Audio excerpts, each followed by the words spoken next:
Mi hermano levantó su copa de champán frente a más de 100 personas, me miró con una sonrisa venenosa y dijo, algunos nacen para brillar y otros para quedarse en casa limpiando el polvo. Brindemos por eso. Las risas explotaron a mi alrededor. Todos en la sala se giraron para mirarme. Sentí mi cara arder. Él pensó que me había humillado, que me había puesto en mi lugar.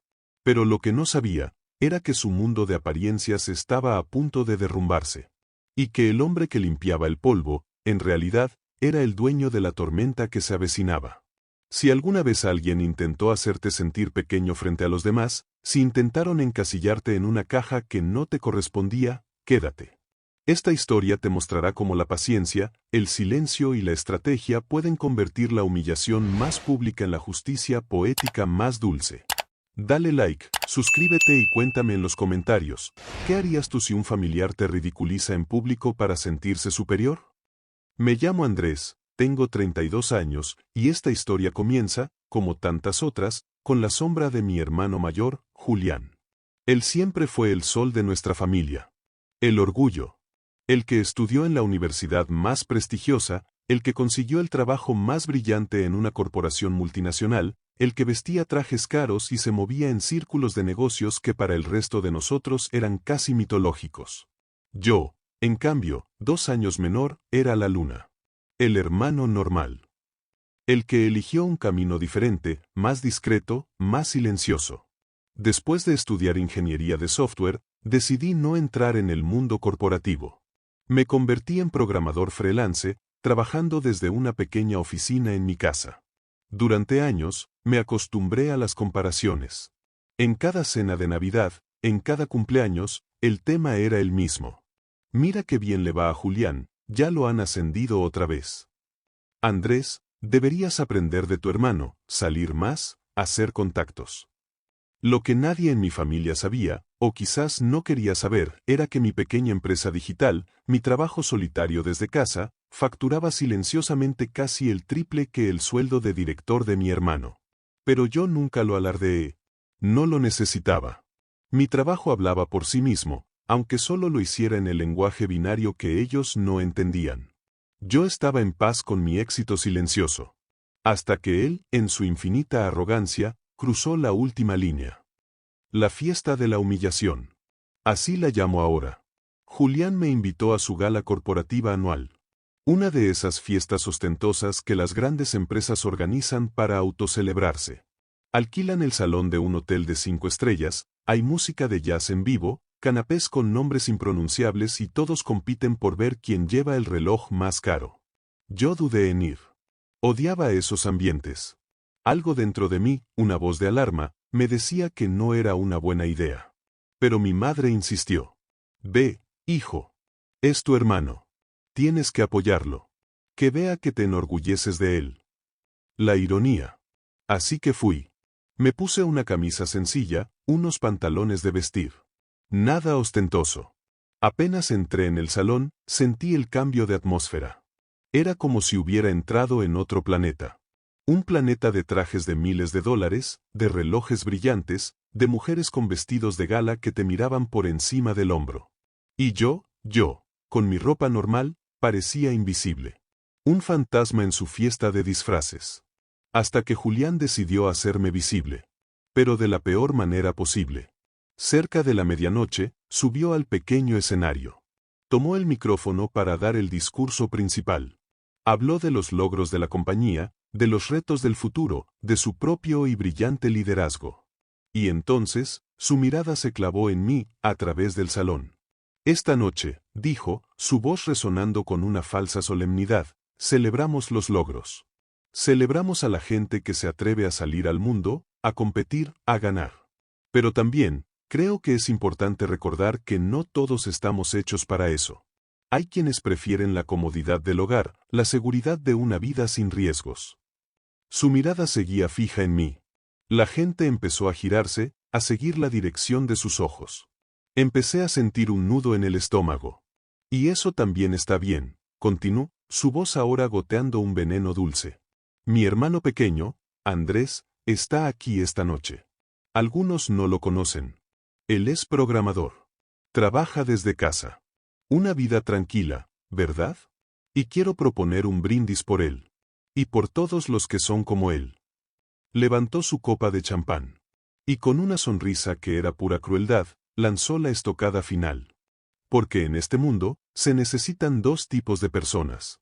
Algunos nacemos para brillar, y otros para quedarnos en casa limpiando el polvo. Brindemos por eso. Las risas explotaron. Algunas disimuladas, incómodas.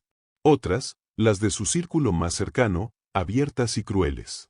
Yo me quedé sentado en mi mesa, sintiendo como mi cara ardía, como el nudo en mi estómago se convertía en una piedra de hielo. Mis puños se cerraron bajo la mesa, mis uñas clavándose en las palmas de mis manos. Y entonces, remató, mirándome directamente, brindemos por los que saben cuál es su lugar. Y su lugar no es en una fiesta como esta, rodeado de ganadores. Es en casa, mirando la vida por la ventana. Las copas chocaron. La música volvió a sonar. Y yo apenas podía respirar. Ese fue el momento. El momento en que el hermano al que una vez había admirado murió para mí. Y en su lugar, solo quedó un objetivo. Un objetivo en el que llevaba años sin pensar, la justicia. Juré que no volvería a quedarme callado. El plan de la venganza. Podría haber explotado ahí mismo. Podría haber subido a ese escenario y haberle gritado la verdad sobre mis ingresos, sobre su ignorancia. Pero esa habría sido su victoria. Un escándalo emocional. Yo quería algo más.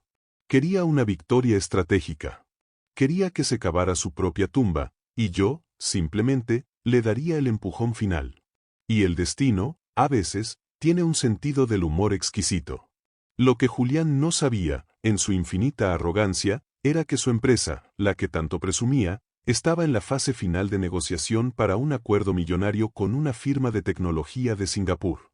Querían adquirir una licencia exclusiva para un software de gestión logística que revolucionaría su sector. Y yo, por mis contactos en el mundo digital, sabía exactamente qué buscaban esos inversores. Sabía lo que necesitaban. Porque el software que ellos querían, el software que la empresa de mi hermano intentaba comprar desesperadamente a través de un intermediario para revendérselo a los de Singapur, lo había creado yo. Hacía 2 años. Y lo había patentado bajo el nombre de mi propia y discreta empresa. La llamada del intermediario me había llegado hacía un mes. Me ofrecían una cantidad importante por la licencia. Pero no sabían que yo era el hermano del hombre que estaba detrás de la oferta. Para ellos, yo solo era un desarrollador anónimo. Les di largas.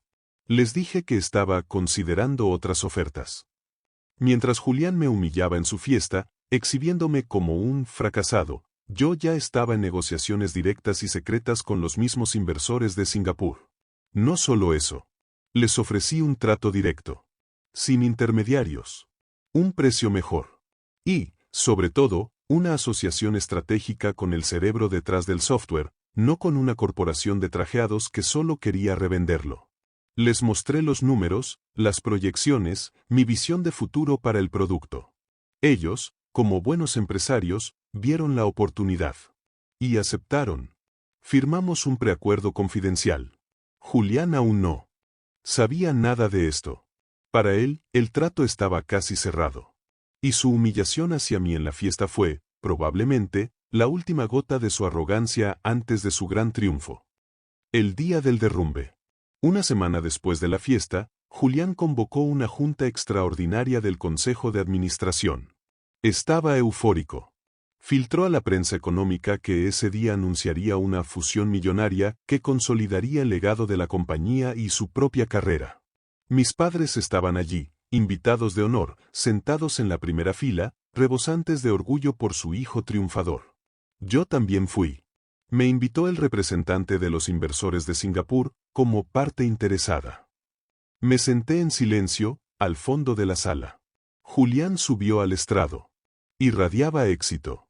Hoy, comenzó, su voz resonando en la sala, es el día en que sellamos nuestro futuro. El día en que nuestra compañía se convierte en un referente global en el sector tecnológico. Sonrió. Se regodeó. Y entonces, le cedió la palabra al representante de los inversores para que hiciera el gran anuncio. El representante, un hombre serio y elegante, se levantó. Gracias, Julián. Ciertamente, hoy es un día de grandes decisiones. Durante meses, hemos estado buscando un socio estratégico para implementar una nueva tecnología vital para nuestro crecimiento. Y su compañía fue una de las primeras opciones. Hizo una pausa. Lamentablemente, en el mundo de la tecnología, las cosas cambian muy rápido. Y hemos decidido cambiar de rumbo. Hemos decidido invertir, no en un revendedor, sino directamente en la fuente. En una compañía que no solo posee la tecnología que necesitamos, sino que tiene una visión y un liderazgo que nos ha impresionado profundamente. Y debo aclarar que el líder de esa compañía, nuestro nuevo socio, está hoy en esta sala. Todas las cabezas se giraron. El silencio era sepulcral. Julián palideció, su sonrisa congelada en una mueca de horror. Y entonces, el representante me miró. Y me señaló. Señoras y señores, les presento a nuestro nuevo socio estratégico, el creador del software Logos AI, el señor Andrés. Respiré hondo. Me levanté. Y con una calma que no sentía, caminé hacia el frente de la sala. Tomé el micrófono. Gracias, dije. Y gracias a mi hermano, Julián. Su discurso de la semana pasada fue muy inspirador. Me recordó algo muy importante. Miré a la sala. Miré a mis padres, que me observaban como si vieran a un fantasma. No todos los que trabajan desde casa están simplemente mirando por la ventana. Algunos de nosotros, estamos ocupados construyendo las cosas que otros solo pueden soñar con comprar. Los aplausos fueron espontáneos. No de toda la sala, pero sí de los inversores, de los periodistas, de la gente que entendía de negocios. Julián, en cambio, se derrumbó en su silla, incapaz de comprender cómo había perdido todo, absolutamente todo, en un solo instante. Pero el golpe final, el más devastador, vino del propio inversor. Y una cosa más, añadió, mirando a Julián. Como parte de nuestra nueva alianza estratégica con la empresa del señor Andrés, vamos a reevaluar todos nuestros contratos de logística actuales. Lamentablemente, Julián, esto significa que nuestro contrato de distribución con tu compañía queda, a partir de hoy, bajo revisión. Y muy probablemente, será rescindido en favor de socios más innovadores. Jaque mate. No solo le había arrebatado el trato de su vida. Acababa de poner una bomba de tiempo bajo los cimientos de su negocio actual. En cuestión de semanas, la empresa de Julián entró en crisis. La pérdida del contrato con los inversores de Singapur y la posterior cancelación de sus otros contratos logísticos la dejaron al borde de la quiebra. Los socios lo abandonaron. Los empleados más talentosos buscaron otros horizontes. Y los mismos que se rieron de mí en la fiesta, ahora lo evitaban en los pasillos. Mientras tanto, mi proyecto creció como nunca. Lo irónico es que todo lo que él quiso presumir, el éxito, el reconocimiento, el poder, lo conseguí yo, sin presumir de nada. Y la humillación que él intentó infligirme, esa noche en la fiesta, se convirtió en su propia y miserable desgracia pública. A veces, la vida te pone en situaciones donde callar parece lo más fácil, lo más seguro. Pero el silencio no siempre significa debilidad.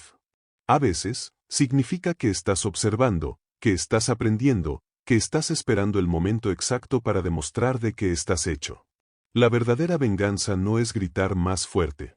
Es dejar que los hechos, irrefutables y demoledores, hablen por ti.